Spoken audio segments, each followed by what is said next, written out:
Hey, my name is Jake Wikoff, and I'm the next MasterchefJr. I'm 12 years old in the 7th grade, and this is my home here in Houston, Texas.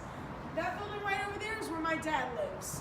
And right here is the building that I live in. Come on, let's check it out.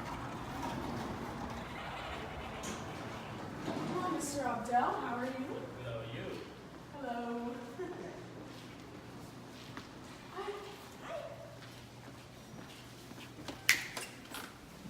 And this is my hallway.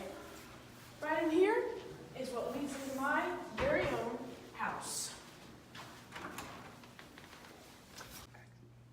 My name is Jake Wikoff, and I'm the next MasterchefJr. This is my home in here in Houston, Texas. I'm 12 years old and in the 7th grade.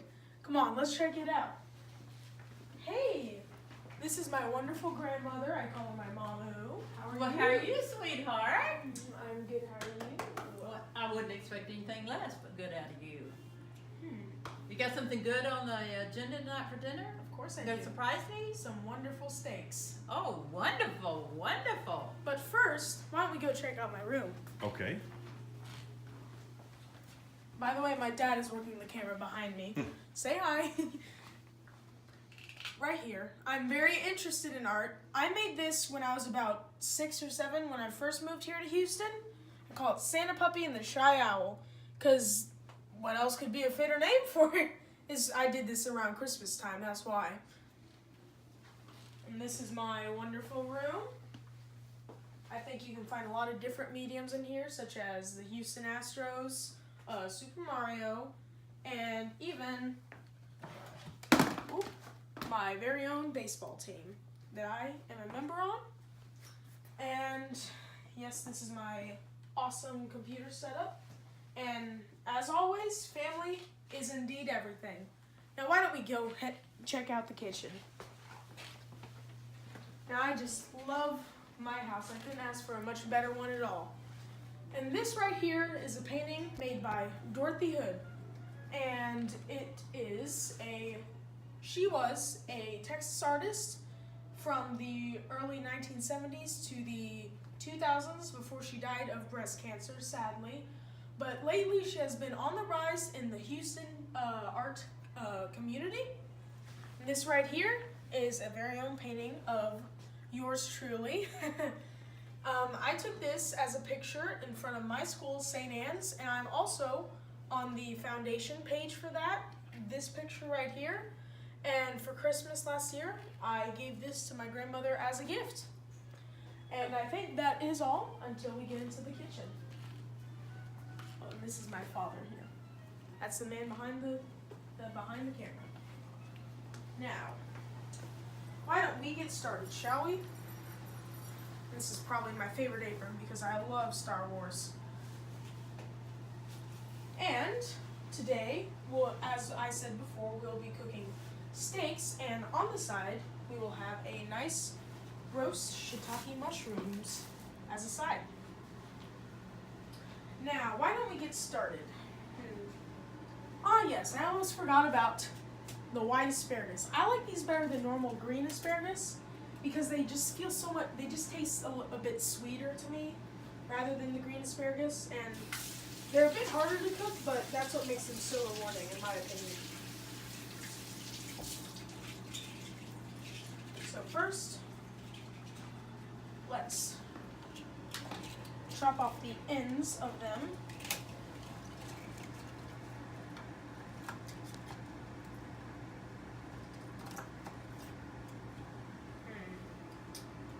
Might need a bigger knife for the job, but I think that this will do just fine.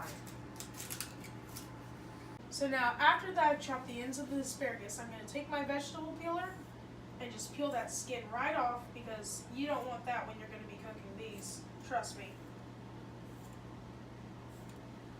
And after that, I'm thinking that I might get the steaks unwrapped and thawed a little bit so that I can start to cook them.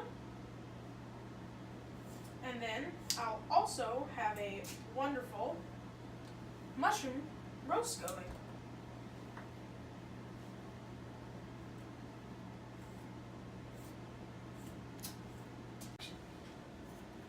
And now that I'm almost finished with my white asparagus, I'm going to take out these steaks and talk about those. And like I said, we have a wonderful dinner planned ahead of us.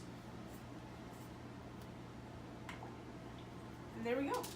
Those are all the white asparagus done and peeled.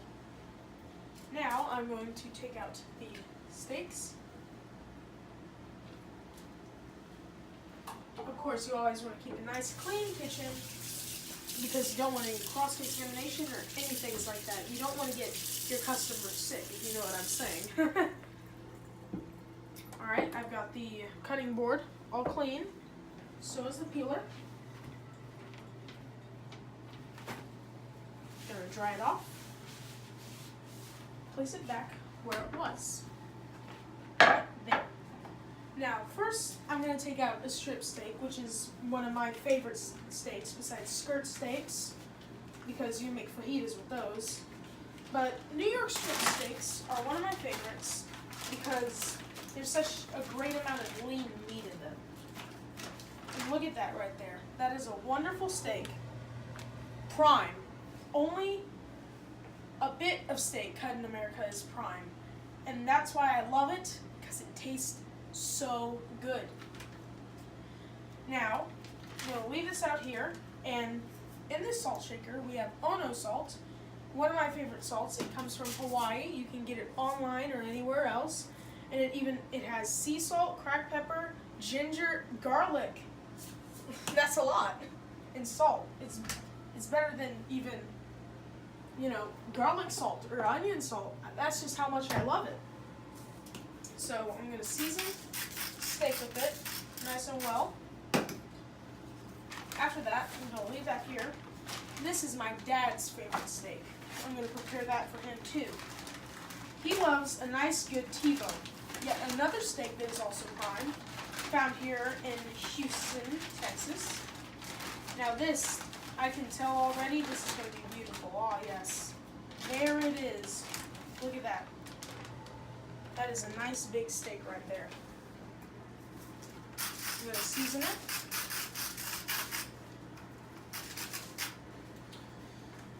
And we should be putting them onto the pan anytime soon. Now I'm going to season the asparagus. I have my oven preheated to 425 degrees. I'm going to throw half a slab of butter on it. Because everybody knows that butter tastes good. I think I might cut this in half because that looks like a lot of butter. Otherwise than that, we should get this going, We're going to have a great time here in the kitchen, putting together some asparagus. And now I'm going to be putting it in the oven.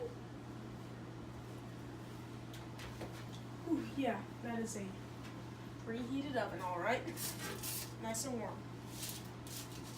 Ready?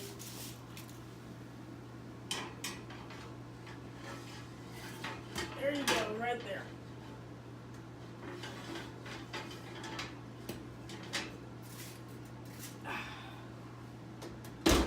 All right. Now we're going to get on to the steak cooking.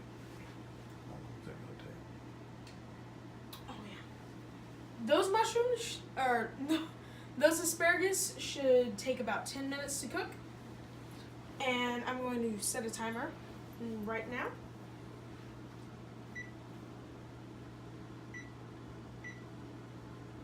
10 minutes.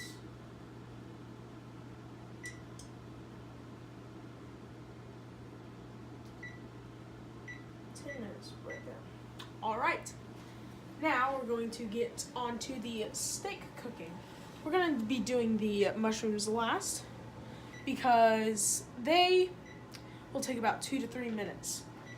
First, I'm going to preheat the pan, make it nice and warm so that we can throw the steaks onto the grill. I like personally to use this instead of olive oil, this grapeseed oil, when cooking steaks because it doesn't smoke up the kitchen or anything like that. So I'm going to throw a bit onto the pan.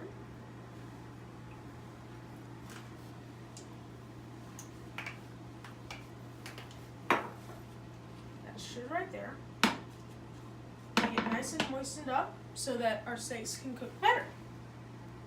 Now, you know what? I forgot to wash this tomato. I'm going to go rinse it off right now. Because, like I said before, you don't want sick customers. You're going to leave bad reviews. Now, after this, I will be checking on the steaks and see if I need to cook them. So for right now, I'll just be demonstrating how well these tomatoes are cooking, or tomatoes are looking. Right here, you have a nice big juicy inside on the heirloom tomato. And my steak tomatoes are my favorites. You have a nice big round heart-shaped inside. Now you can cut these into nice wedges, you can cut them into nice halves like I have here. But it's all about the presentation. And taste as well.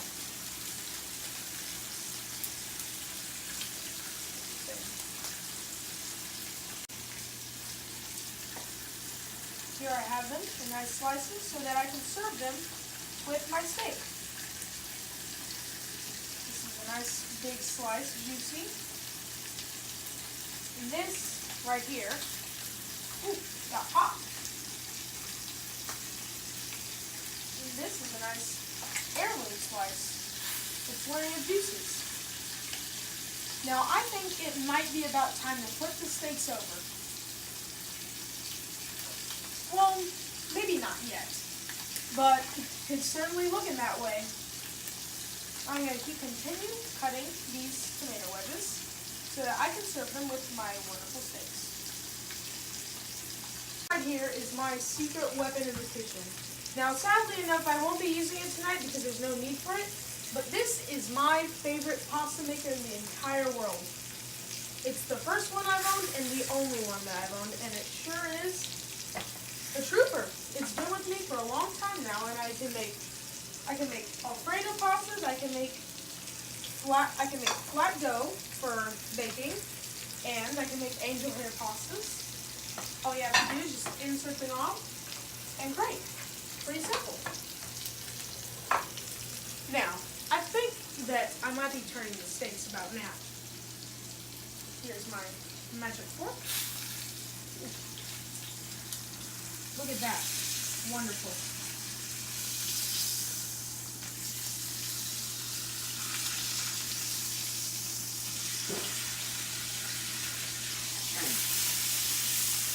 That is a big steak. Ooh, boy.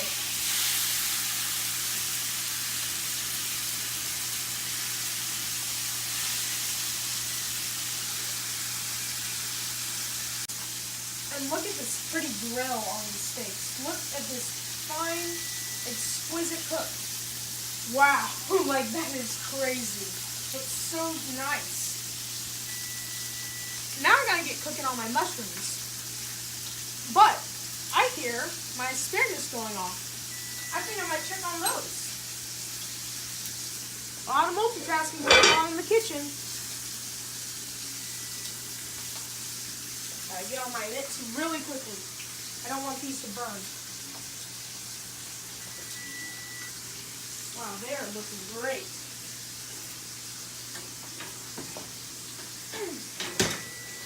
Oh yeah. Clean these right here. Look at those. That is wonderful. Those things look cooked to perfection. Now, I'm going to leave those to sit so that they can cool off. But now I think that I should get cooking on my mushrooms. So I've turned on the heat. And I'm going to be throwing the mushrooms on the pan. First though, I need to grab my special ingredients. I need soy sauce. Because I'm going to garnish these in a nice Asian style. I'm going to be reusing the butter that I used earlier. because I don't want anything here to go to waste. First, why don't we throw these mushrooms onto the pan? Now, all of our food seems to be prepared. So what I'm going to do is I'm going to plate all of it. I'm going to split the strip steak with my grandmother, Mama Umi, and I'm going to give the T-bone to my father. And he loves T-bone so much because he gets a mix between filet and strip steaks. There is two favorite steaks in the world, and nobody can see why, but now I know why. All right, let's see this. First, I'm going to take the steaks. I'm going to place the T-bone first, as it's the heaviest, and I should get it out of the way. I've cut into them, and they look very good. There we go. Now that is a wonderful steak. I'm going to clean up the plate first, because I don't want it to look very messy. Now I'm going to take some of my asparagus, make sure that it's not hot to the touch.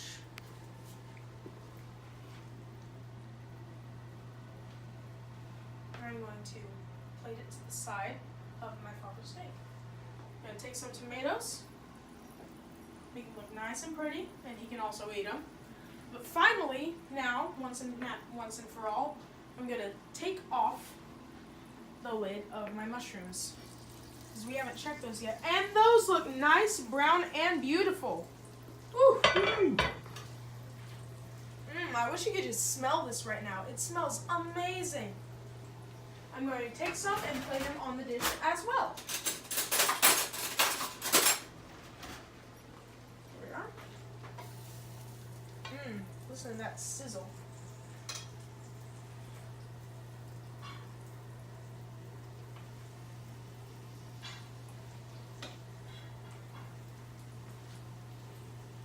Look at that. That's a wonderful T-bone prepared for my father. Look at that presentation. I love it.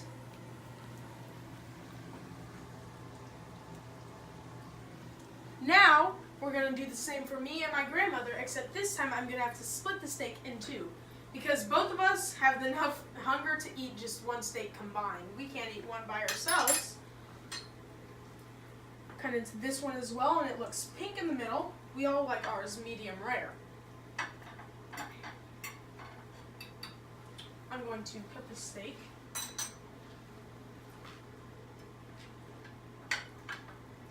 That looks beautiful on the inside. Yes. Take a look at that red warm center.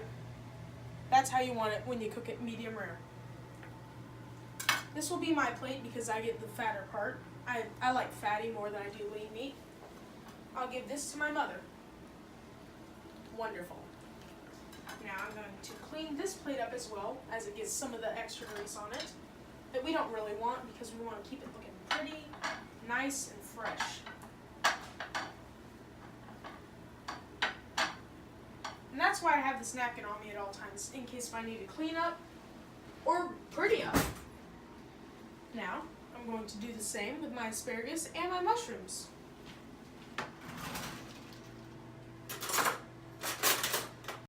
Oh, before I forget, what I want to do as final touches is I want to add these sweet bell peppers for just a little bit more color to each dish. One with red, yellow, and my personal favorite, yellow. With red, orange, and my personal favorite, yellow, because it's a bit more tangier than the other ones. The red, I think, is the sweetest. Now that we have all of this, oh, speaking of color, I'd like to show you about my art inside the kitchen. I made this here.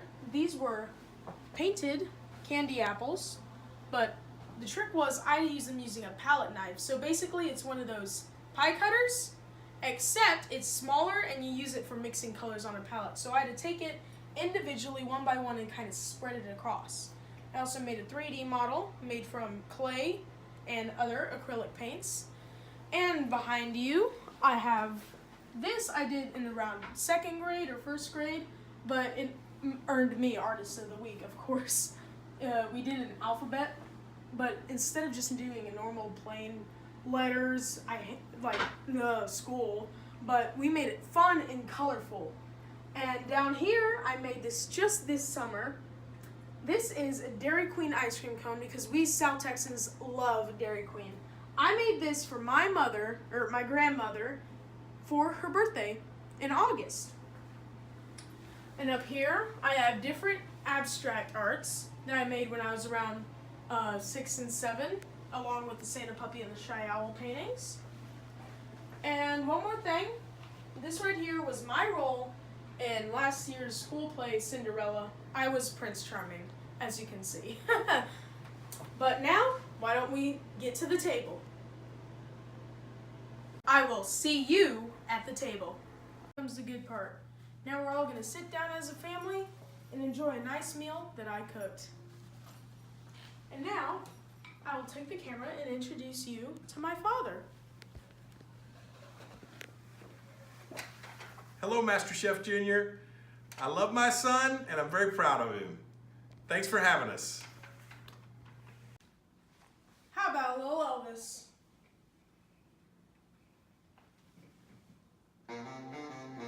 Return to sender. Return to sender.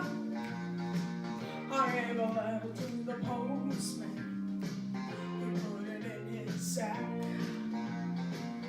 Bright and early next morning, he brought my letter back.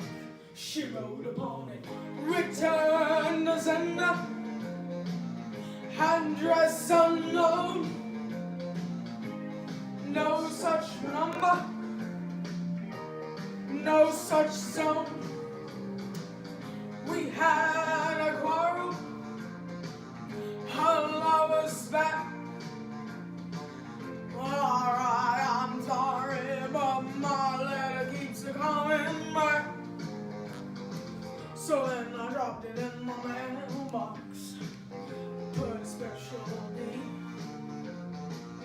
Right and the next morning, she brought my letter to me. She wrote upon it, return to sender. Address unknown. No such person, no such zone. I give myself, put it right in her hand. And if it comes back the very next day, oh, then I'll understand. No, return to sender, address unknown. No such person, no such zone. Oh, return to sender, return to sender, return to sender, return to sender.